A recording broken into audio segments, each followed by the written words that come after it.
Alors, procédure devant la CPI, boycott également. On va parler de tout cela avec Philippe Assouline. Bonsoir. Bonsoir. Vous êtes expert en relations internationales et vous êtes basé à Los Angeles. Donc, vous nous parlerez également de la situation sur les campus universitaires américains parce qu'il y a là effectivement un phénomène important. Et puis, Philippe Koskas, bonsoir. Vous êtes avocat. Est-ce que pour vous, ce dossier que vont présenter, cette première requête que vont déposer les Palestiniens demain devant la CPI, c'est un tournant pour Israël? Est-ce qu'Israël doit s'en inquiéter? Bon, Israël s'en inquiète déjà depuis plusieurs années, vu que les Palestiniens brandissaient ce drapeau depuis bien longtemps. On va voir si la Cour pénale internationale aura plutôt tendance politique ou tendance juridique. C'est un test case, c'est le cas de le dire. Ça a été déposé et on verra d'où ça va nous déboucher. Il faut voir que si la CPI se reconnaît compétente et commence à juger les cas moyen-orientaux, on peut dire que jusqu'à présent la CPI, et on disait que c'était un tribunal africain, puisqu'elle a tranché que dans des dossiers africains, elle risque de devenir un tribunal moyen-oriental. Alors, Philippe Assouline, vous êtes également avocat. Est-ce qu'il y a un risque sérieux pour Israël là d'être condamné devant cette CPI? Je suis d'accord avec Philippe. Il faut que la Cour décide d'exercer sa compétence. C'est un grand si.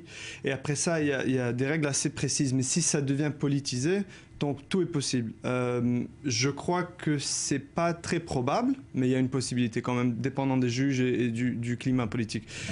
Comme le disait mon collègue ici, le bénéfice pour nous, c'est-à-dire l'avantage qu'Israël a, c'est que cette Cour, je ne crois pas, veut ouvrir la porte au Moyen-Orient. On n'a pas les ressources pour dealer avec le Moyen-Orient aujourd'hui. Ouais. Il y avait une volonté maintenant très claire affichée par les Palestiniens qui est donc de s'orienter vers des pressions juridiques, diplomatiques. C'est quelque chose, c'est une voie nouvelle pour eux c'est leur dernière voie en fait. C'est leur dernière voie. Ils avaient menacé ça depuis longtemps. Ils n'ont plus de carte. À l'ONU, toutes les décisions ont été prises. Bon, il y a l'initiative française dont vous avez parlé. Et en fait, c'est leur dernière carte pour faire peur un peu, soi-disant, à Israël. Ce qu'il faut dire, et je veux préciser ce que Philippe disait, que la CPI, donc la Cour pénale internationale, se reconnaît compétente de crimes qui ne sont pas jugés localement dans les pays par des cours non complaisantes.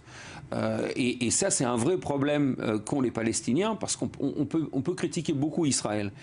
Mais le système judiciaire israélien a mis en prison des premiers ministres au président, donc on ne pourra pas dire que les cours en Israël sont complaisantes, et on ne peut pas voir également... Donc il y a un vrai problème ici pour que la CPI se reconnaisse compétente, mais on va le voir, on est tous spectateurs.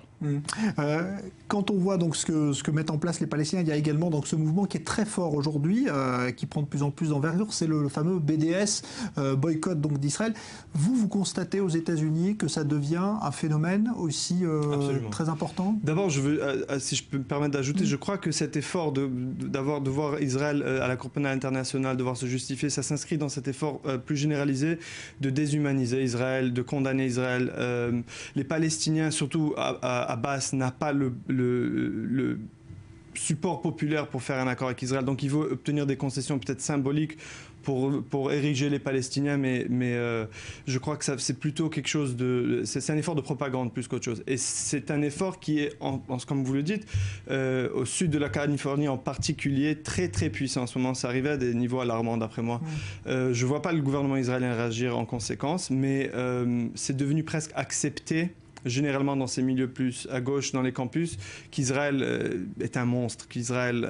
Et qui sont d'ailleurs ces gens qui sont derrière justement ces opérations? Ce sont des étudiants américains Non. Alors, à la base, il y a un groupuscule central qui organise ça à travers des États-Unis, et ce sont des islamistes. Il y a un professeur en particulier à Berkeley, il s'appelle Hatem Bazian, il travaille avec quelques organisations qui sont directement affiliées avec les frères musulmans, et eux s'affiliaient donc avec des groupes de gauche qui ont un peu la touche avec certains groupes minoritaires sur le campus. Ils sont très calés en propagande très simple qui cible les émotions, et avec ça ils ont bâti une base de support, mais ça leur a pris quand même plusieurs décennies, ça a pris au moins 30 ans pour bâtir ça.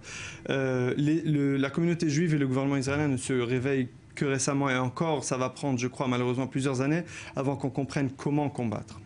Oui, le gouvernement israélien s'était pas réveillé également. C'était la même stratégie que les Palestiniens avaient employée en Europe, où ils avaient en fait, j'allais dire, noyauté aussi des bastions universitaires, exactement sur le même prototype. Voilà. Et on a vu le gouvernement israélien malheureusement ne pas réagir parce que c'est très difficile pour un gouvernement de réagir. Mais je suis tout à fait d'accord avec ce que Philippe disait. Il est tout à fait clair que cette saisine de la CPI, je reviens à votre ancien sujet, rend exactement. Les deux sont mêlés. Les deux sont liés. Les deux sont liés, puisque c'est clair que c'est une carte politique qui est jouée. Et c'est vrai que la carte, par contre, de la propagande, entre guillemets, les Israéliens sont moins adaptés, ont moins l'habilité, ont moins les moyens de communication de le faire que les Palestiniens, et les résultats sont. Mais je crois qu'il y a un manque de désir de le faire. Il y a beaucoup de hasbara en Israël, mais c'est surtout interne. C'est pour donner l'impression aux voteurs qu'on fait quelque chose, mais on ne fait rien. Ouais. C'est un slogan. Alors, il y avait une inquiétude quand même, justement, aux États-Unis, parce que certains disent, et certains professeurs disent, attention, parce que ces étudiants qui aujourd'hui agitent les campus, demain, peut-être seront des professeurs d'université aussi, et pourront peut-être enseigner ça aux étudiants. Ça, c'est quelque chose qui vous inquiète, à vous ou pas? Moi, j'enseigne ce sujet à l'université, donc oui, ça m'inquiète. Pour moi, c'est quelque chose qui se fait pas, mais c'est-à-dire personnellement, moi, je n'aime pas introduire mes propres opinions dans la classe, mais je sais que ça se fait énormément déjà. Il y a des professeurs qui sont très connus. C'est une manière très facile de se faire connaître, de se faire passer pour un héros des droits humains sans aucun risque de critiquer Israël. C'est devenu une mode, ça l'est depuis plusieurs années. On voit qu'il y a un changement dans les sondages. Les jeunes démocrates, les jeunes à gauche, le Parti démocrate, on le perd, et assez vite. Même que le support aux États-Unis est encore fort. Mais on ne veut pas voir les États-Unis devenir comme l'Europe, comme vous disiez plus tôt. On ne peut pas se permettre ça. Et je crois que le gouvernement ne fait rien. Il y a une solution, par contre, mais il faut la vendre aux Israéliens. C'est-à-dire on a 30 ans de recul, et en plus, il faut convaincre les gens responsables de vouloir investir ce qu'il faut investir. Je crois qu'il y a un danger direct à l'État d'Israël. On l'a vu l'été dernier, il y a eu des transferts d'armes qui ont été suspendus. C'est entièrement en conséquence de la propagande de groupes comme BDS et de la propagande qu'ils ont fait depuis au moins 20-30 ans.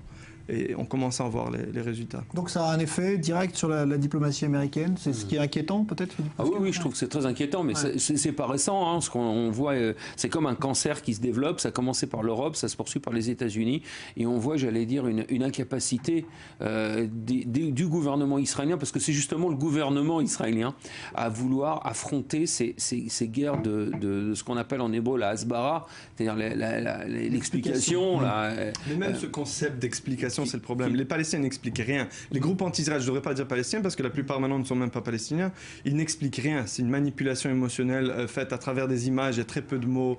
On utilise des histoires que les gens ont déjà dans leur répertoire mental. Donc pour vous, c'est clairement un antisionisme qui devient antisémitisme, comme le dit aujourd'hui le gouvernement. Moi déjà là-bas, je vois pas de grosse différence, mais oui, c'est pas au sujet de 1967, c'est même pas 1948. Systématiquement, on pousse la ligne et d'abord, les Israéliens n'ont pas été corrects avec l'occupation, pour ça c'est 1948, n'aurait jamais dû avoir d'État, et puis on pousse les Juifs, et on bâtit sur ce qu'on a pu faire. Il y a des efforts légaux qui réussissent aux États-Unis, mais on ne veut pas devoir censurer les gens. Il faut qu'on puisse gagner les masses, comme les Palestiniens l'ont fait. Je crois qu'on peut le faire.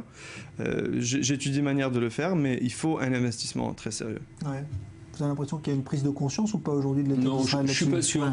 Je suis pas sûr parce que tant que ici, je suis pas sûr. On en parle, mais je ne suis pas sûr tant que ça reste aux mains du politique.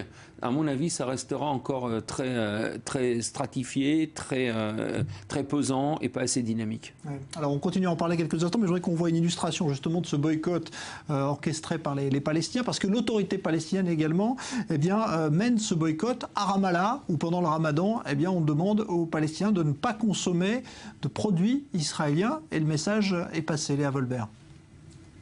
Un groupe de Palestiniens de la bande de Gaza appelle au boycott des produits israéliens pendant tout le mois du Ramadan. La campagne est chaleureusement accueillie par la grande majorité des habitants de la bande de Gaza. Je trouve que les produits palestiniens sont meilleurs que les produits israéliens parce que vous ne savez jamais ce qu'ils mettent dans les produits israéliens. Au contraire, les Arabes sont fiables et nous connaissons le contenu. Nous savons que c'est fabriqué par des mains palestiniennes, pas par des étrangers qui tuent nos enfants et occupent notre territoire. C'est la 4e année consécutive que ce collectif palestinien appelle au boycott des produits israéliens dans la bande de Gaza.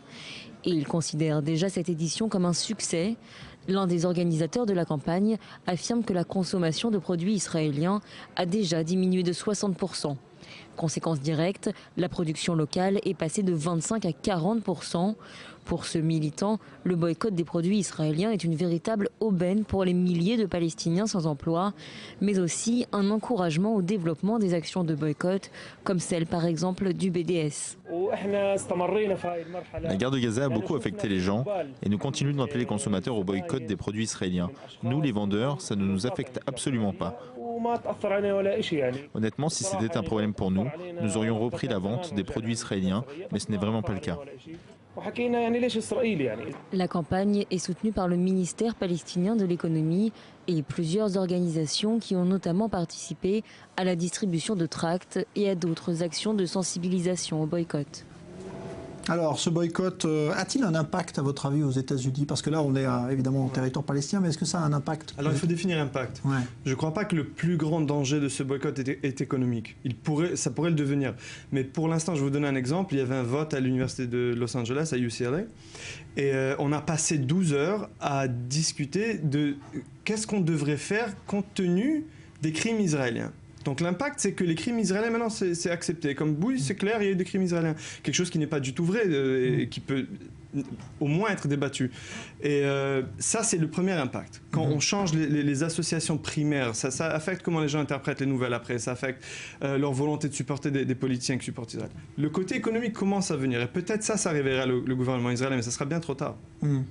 Philippe Koskas, quand vous entendez ce qui se dit là sur ces campus américains? Oui, mais il n'y a pas que les Américains, il suffit de voir également les campus européens, des universités anglaises qui refusent de collaborer avec les universités israéliennes. On peut voir en effet, je suis absolument d'accord avec ce que dit Philippe, ça fait défocaliser. On ne parle plus, est-ce qu'il y a eu crime ou pas eu crime?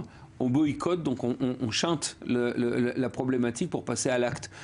Donc ça permet en fait de mobiliser les masses. C'est facile de le faire, c'est très dangereux. Et je crois que nous, les Israéliens, on n'est pas assez aptes à répondre à ce genre de guerre. Donc il y aura un relais qui sera pris par quoi? Par des associations américaines, par exemple? Il commence à avoir un mouvement... Dieu merci, c'est un peu peut-être ironique de dire Dieu merci, mais les groupes chrétiens aux États-Unis sont incroyablement mobilisés et ils apprennent très vite comment combattre la propagande. C'est pas naturel, c'est pas intuitif pour les Américains non plus. Et ils ont moins peur que les Juifs de se présenter. Il y a beaucoup de groupes juifs qui commencent à s'organiser. Il y avait un meeting il y a 2 ou 3 semaines à Las Vegas où j'y étais. On voit les donateurs juifs qui commencent à s'impliquer, mais je crois malheureusement qu'il y aura plusieurs erreurs avant qu'on trouve la solution. Moi, je crois que je comprends parce que j'étudie ça, mais de convaincre un juif à penser en termes de propagande au lieu d'arguments, c'est très très difficile. Et ben voilà, donc en tout cas c'est un dossier déjà demain qui sera suivi de près, attentivement auprès de la Cour pénale internationale. Merci, merci à vous Philippe Assouline, merci Philippe Koskas.